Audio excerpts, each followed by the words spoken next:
श्री धीरेन्द्र बहादुर सिंह।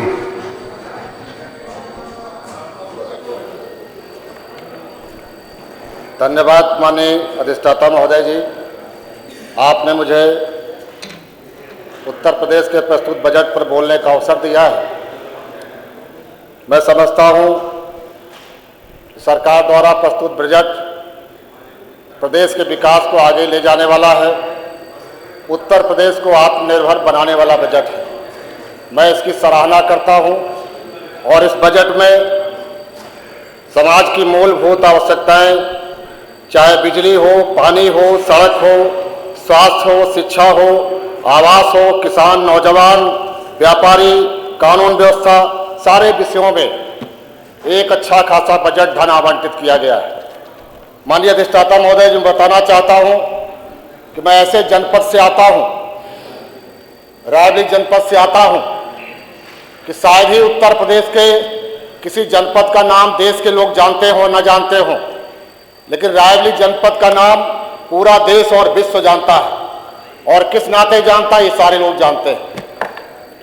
मैं विकास की जो गति है उत्तर प्रदेश की, उसका एक आईना दिखाना चाहता हूं। सरेनी विधानसभा, जिस विधानसभा से मैं चुन के आया हूं, मान्यवर, मैं बताना चाहता हूं, हमारे नेता प्रतिपक्ष जिनका हम सब लोग बहुत सम्मान करते हैं, क्योंकि हम भी छात्र राजनीति से निकल के आए हैं, और आपने इस प्रदेश के बजट को आपने बताया था काठ का लोला, कि पूर्वांचल में काठ का लोला होता है कि जब बच्चा रोता है तो उसकी मां उसके बच्चे के मुंह में काठ का लोला डाल देती है।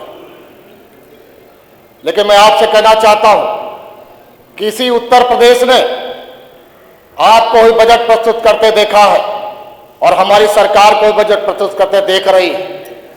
मैं आपसे कहना चाहता हूं, आप हमारे बड़े अग्रणी हैं, अग्रज हैं, लेकिन आप जब भी आईना उठाया करो, आप जब भी आईना अपना उठाया करो, पहले खुद को देखो और उसके बाद दिखाया करो। मैं समझता हूं कि अभी तो यहां पर ये लोग दल हैं, अधिष्ठाता महोदय जी, और जब रायबरेली जनपद में लोग पहुंचते तो वहां दल दल हो जाते हैं, एक में जाके मिल जाते हैं।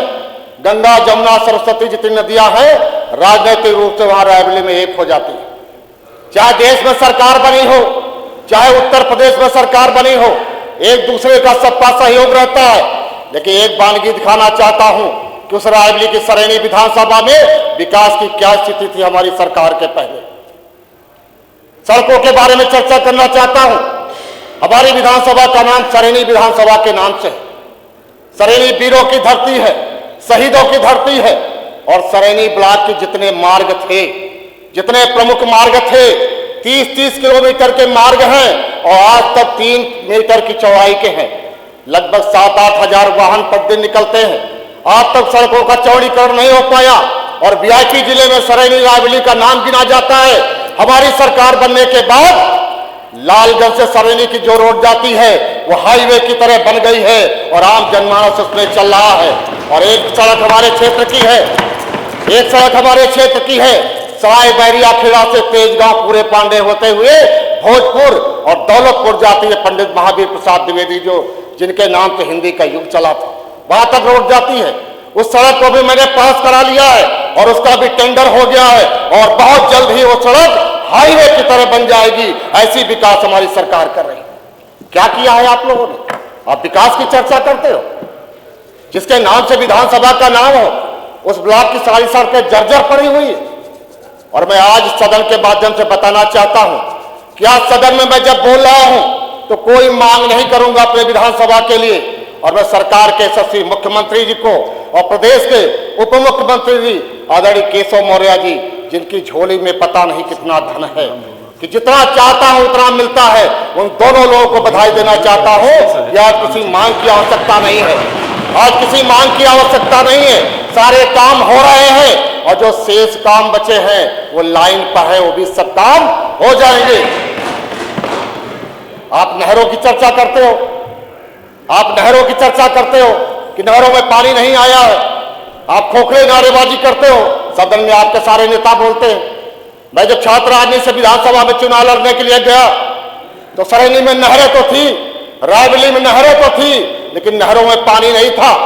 और वहां के आपके नेता लोग वहां जनता को बताया करते थे कि उन्नाव और हरदोई की तरफ से नहर बंद कर दी गई, अब जीवन में नहर नहीं आएगी।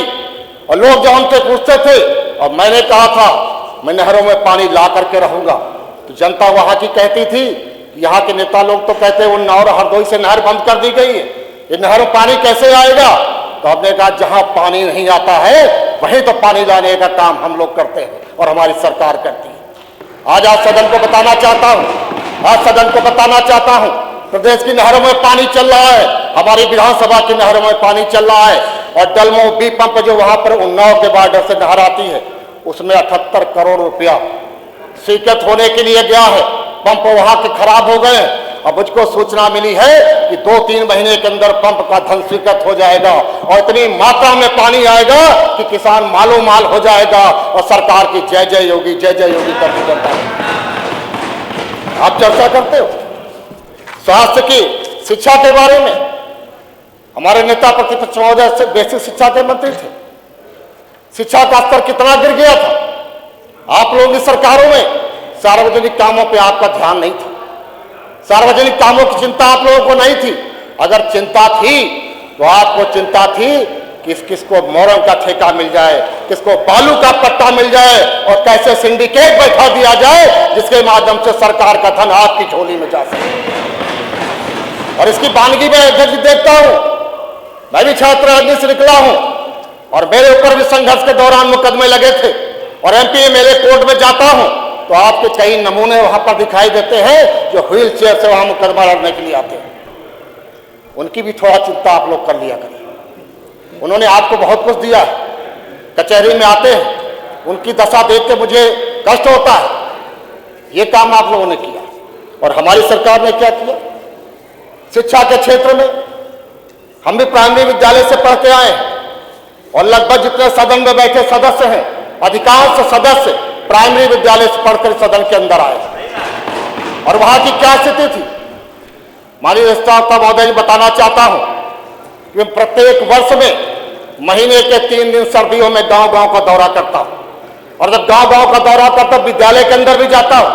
और गांव के अंदर दौरा करने के बाद एक विद्यालय में मैं जा रहा था और दोपहर का समय था, बाहर से दिखाई पड़ रहा, 100 मीटर से दिखाई पड़ रहा था, 3 छात्र बैठे थे, 6-7 शिक्षिकाएं बैठे। माननीय सदस्य संक्षेप समाप्त करो, मानो बहुत दिन बाद मौका मिला, समाप्त करो।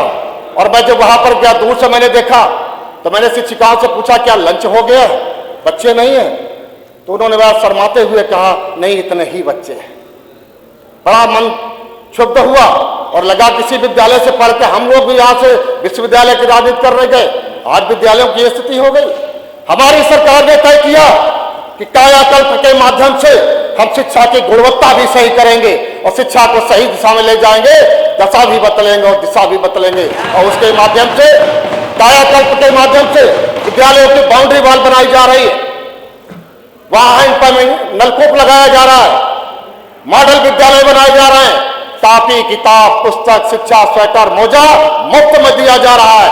यह है योगी की सरकार, यह है भाजपा की सरकार। आप चर्चा करोगे, आप चर्चा करोगे? समाप्त करें, समाप्त। हमारी पिछली भी सरकार जब थी, उत्तर प्रदेश में भाजपा की सरकार थी, आदरणीय कल्याण सिंह जी मुख्यमंत्री थे, आदरणीय शिक्षा मंत्री आदरणीय राजनाथ सिंह जी थे, आज रक्षा मंत्री हैं। उन्होंने कहा था कि नकल अध्यादेश लागू किया था। इतना कड़ा कानून लागू करना हर आदमी के बस की बात नहीं होती। हम नकल से लोगों को पास नहीं कराएंगे, योग्यता से पास कराएंगे। ये भाजपा की सरकार। माननीय सदस्य समाप्त चर्चा बस मान्यवर से बात कर रहा हूँ, चर्चा चाहता हूँ और मैं आपसे कहना चाहता हूँ नेता रहे कुछ अधिक समय कि हमने संघर्षों से लिखी है, हमने संघर्षों से लिखी है दास्तां अपनी जिंदगी की, हमने संघर्षों से लिखी है दास्तां अपनी जिंदगी की। तुम्हारी साजिशों से बुझ जाएं, हम वो चिराग नहीं, हम वो चिराग नहीं। और आसमां को जिद है, और आसमां को जिद है जहां बिजलियां गिराने की, हमारी भी जिद है वहीं आसियां बनाने की, हमारी भी जिद है वहीं आसियां बनाने की। माननीय अधिष्ठाता महोदय जी, कई विषयों पर चर्चा करने का समय नहीं, 5 मिनट का समय मुझे मिला, आपका संरक्षण मिला, थोड़ा मैं बोल लिया हूं। लेकिन मैं आप सबसे कहना चाहता हूं, सदन को गुमराह करने का काम न किया जाए, सदन में सच्चाई की बात की जाए। आज 18 घंटे गांव में बिजली आती है तो आपको भी कहना पड़ेगा कि 18 घंटे गांव में बिजली आती है। अगर गांव का किसान नौजवान अपने गांव में घर में जाता है तो चमचमाती बिजली उसको दिखाई पड़ती है। इसके पहले क्या स्थिति थी? 4-5 जनपदों को आप बिजली देते थे।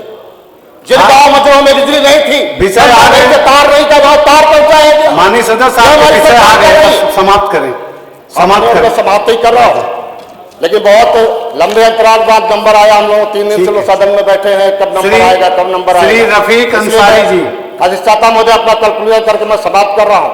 इसलिए मान्यवर समाप्त कर दें, मैंने बुला लिया रफीक अंसारी जी। मान्यवर मैं समाप्त कर रहा हूं और आपका आभार प्रकट कर रहा हूं। रफीक जी, आप मुझे बोलने का अवसर दिया, बहुत बहुत धन्यवाद।